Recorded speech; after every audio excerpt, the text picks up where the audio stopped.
जरा सोचिए, अगर कोई आपसे कहे कि 500 साल पहले लिखा गया एक शख्स का शब्द आज भी हमारी दुनिया पर फिट बैठता है, तो क्या आप यकीन करेंगे? अगर कोई बोले कि युद्ध, महामारी, जलवायु संकट और सत्ता की लड़ाइयाँ सब कुछ पहले ही लिखी जा चुकी थी, तो क्या आप डरेंगे या फिर इस बात पर आप हंसेंगे? यही सवाल हर बार उठता है जब हम नास्ट्राडामस का नाम सुनते हैं। 2026 को लेकर उनकी भविष्यवाणियां एक बार फिर चर्चा में हैं। सोशल मीडिया से लेकर न्यूज़ डिबेट्स तक हर जगह एक ही सवाल, क्या आने वाला समय और ज़्यादा खतरनाक है? क्या इंसानियत वाकई खतरे में है? तो चलिए, आज नास्ट्राडामस को आसान भाषा में हम समझते हैं। ना अंधविश्वास, ना डर फैलाना, बस सवाल, तर्क और सच्चाई। सबसे पहले आपको बताते हैं नास्ट्राडामस आखिर थे कौन। नास्ट्राडामस का असली नाम था मिशेल डी नास्ट्राडाम। उनका जन्म 14 दिसंबर 1503 को फ्रांस में हुआ था। अब यहाँ एक मज़ेदार बात ये आप जान लीजिए कि नास्ट्राडामस कोई बाबा या तांत्रिक नहीं थे। वो थे डॉक्टर, खगोल शास्त्रीय, ज्योतिषी, लेखक। उन्होंने प्लेग जैसी भयानक महामारी के दौरान लोगों का इलाज किया, यानी वो विज्ञान और अनुभव दोनों से जुड़े हुए इंसान थे। 1555 में उन्होंने एक किताब लिखी, द प्रोफेसीज। इस किताब में उन्होंने 4 पंक्तियों वाली कविताओं में भविष्य की बातें लिखी, कुल मिलाकर करीब 942 भविष्यवाणियां।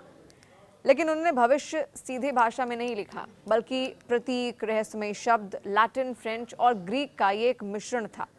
यही वजह है कि आज भी उनकी बातें समझ से परे हो जाती हैं, साबित नहीं हो पाती हैं। अब आते हैं उस हिस्से पर जहां लोग कहते हैं, देखा नास्ट्राडामस सही थे। वो बातें कौन कौन सी हैं, अब आप जानिए। फ्रांस के राजा हेनरी द्वितीय की मौत। नास्ट्राडामस ने लिखा था, युवा शेर बूढ़े शेर को युद्ध में हरा देगा, स्वर्ण पिंजरे में आंख में वार होगा। 1559 में राजा हेनरी द्वितीय एक टूर्नामेंट में घायल हुए। भाले का टुकड़ा हेलमेट से होकर आंखों में घुसा और कुछ दिनों बाद उनकी मौत हो गई। इसे नास्ट्राडामस की सबसे सटीक भविष्यवाणियों में से एक माना जाता है। फिर है हिटलर और द्वितीय विश्व युद्ध। नास्ट्राडामस ने हिस्टर नाम का जिक्र किया। कई लोग इसे हिटलर से भी जोड़ते हैं। उन्होंने लिखा, जर्मनी में एक क्रूर शासक, लाखों लोगों की मौत, यूरोप में तबाही। हालांकि हिस्टर डेन्यूब नदी का पुराना नाम भी था, लेकिन समय और घटनाएं लोगों को सोचने पर मजबूर करती हैं। फिर तीसरी जो भविष्यवाणी सच हुई वो थी फ्रेंच रेवोल्यूशन को लेकर। नास्ट्राडामस ने अपनी किताब में लिखा था, गरीब लोग अमीरों के खिलाफ उठ खड़े होंगे, जेलों से राजा निकाले जाएंगे। 1789 की फ्रेंच क्रांति में राजा लुई को जनता ने सत्ता से हटाया और बाद में फांसी की सजा उनको दे दी गई। अब चौथी भविष्यवाणी जो लगभग लोग मानते हैं कि नास्ट्राडामस ने लिखी और वो सच भी साबित हुई, वो थी 1911 हमले की। हालांकि कुछ विवादित जरूर थी। कई लोग दावा करते हैं नास्ट्राडामस ने न्यूयॉर्क पर हमले की भविष्यवाणी पहले ही कर दी थी। हालांकि इस पर बहुत बहस है और कई कोट्स बाद में गढ़े हुए माने जाते हैं। फिर है कोविड महामारी को लेकर। नास्ट्राडामस ने कई जगह पर लिखा, महान महामारी, हवा में जहर, डॉक्टर असहाय। क्या ये कोविड था? यह हर दौर की बीमारी पर फिट बैठने वाली लाइनें। यही से सवाल अब शुरू हो जाता है। अब आते हैं 2026 की भविष्यवाणियों पर। 2026 को लेकर उन्होंने क्या कुछ कहा है। नास्ट्राडामस ने कहीं भी 2026 देखिए सीधे तौर पर तो नहीं लिखा, लेकिन उनके लेखों की व्याख्या करने वाले लोग कुछ घटनाओं को 2026 के आसपास ही रखते हैं और उससे जोड़ते हुए उन्हें देखते हैं। सबसे पहला है बड़े युद्ध का संकेत।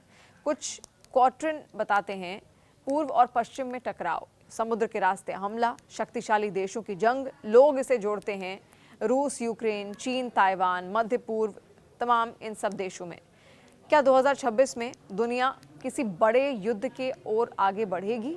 ये सवाल भी उससे उठता है। फिर दूसरी जो भविष्यवाणी उन्होंने अपनी किताब में की है वो है जलवायु संकट और प्राकृतिक आपदाओं को लेकर, जो हाल के दिनों में हम देख भी रहे हैं किस तरीके से जल प्रदूषण, वायु प्रदूषण लगातार बढ़ भी रहा है। नास्ट्राडामस ने अपनी किताब में लिखा था, धरती जलेगी, पानी शहर निगल जाएगा, मौसम अपना स्वभाव बदलेगा। आज हम देख भी रहे हैं, बाढ़, सूखा, जंगलों में आग, रिकॉर्ड तोड़ गर्मी। क्या ये भविष्यवाणी है या इंसान की अपनी करनी? ये सवाल तो है ही। तीसरी जो बात उन्होंने अपनी किताब में लिखी थी वो है इंसान बनाम मशीन की, यानी कि आर्टिफिशियल इंटेलिजेंस। हालांकि नास्ट्राडामस ने एआई नहीं लिखा, लेकिन उन्होंने लिखा मनुष्य अपनी ही रचना से डर जाएगा। आज एआई, रोबोट, डीप फेक। तो सवाल तोड़ते हैं, क्या तकनीक हमारी सहायक है या फिर शासक बनने जा रही है?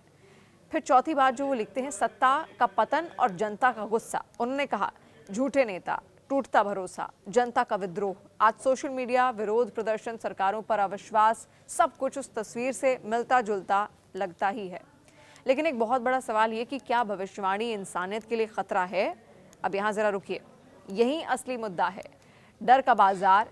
जब हम भविष्यवाणियों को बिना सोचे समझे मान लेते हैं तो डर फैलता ही फैलता है, अफवाहें और बढ़ती चली जाती हैं, इंसान निष्क्रिय हो जाते हैं।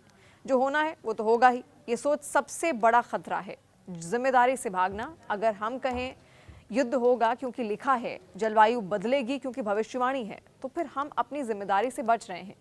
असल में युद्ध इंसान करवाता है, प्रदूषण इंसान फैलाता है, नफरत इंसान बोता है। इंसानियत को कमजोर करना, लगातार डर में जीने वाला समाज सवाल नहीं करता, तर्क नहीं करता, बदलाव की कोशिश नहीं करता। यही सबसे बड़ा नुकसान है। तो नास्ट्राडामस को कैसे देखना चाहिए? नास्ट्राडामस को चेतावनी की तरह देखिए, इतिहास की तरह पढ़िए, डर की तरह नहीं। उनकी बातें हमें सोचने पर मजबूर करती हैं, लेकिन फैसला हमें करना है। 2026 से डरना है या फिर सीखना है? तो दो रास्ते हैं। रास्ता नंबर 1, डर, अफवाह, नकारात्मकता। फिर दूसरा रास्ता है जागरूकता, विज्ञान और इंसानियत का। नास्ट्राडामस ने शायद भविष्य नहीं बताया, शायद उन्होंने मानव स्वभाव बताया है। आखिरी सवाल आपसे ये भी कि अगर आपको पता हो कि नफरत दुनिया को खत्म कर सकती है, तो क्या आप नफरत फैलाएंगे? अगर आपको पता हो कि धरती मर रही है, तो क्या आप चुप रहेंगे? भविष्य लिखा नहीं होता, भविष्य बनाया जाता है। आप क्या सोचते हैं? क्या नास्ट्राडामस चेतावनी थे या फिर महज संयोग? 2026 डराता है या जागरूक करता है? सोचिए, क्योंकि यही सोच आने वाले कल को तय करेगी। और कमेंट सेक्शन में ज़रूर अपना फीडबैक दीजिए।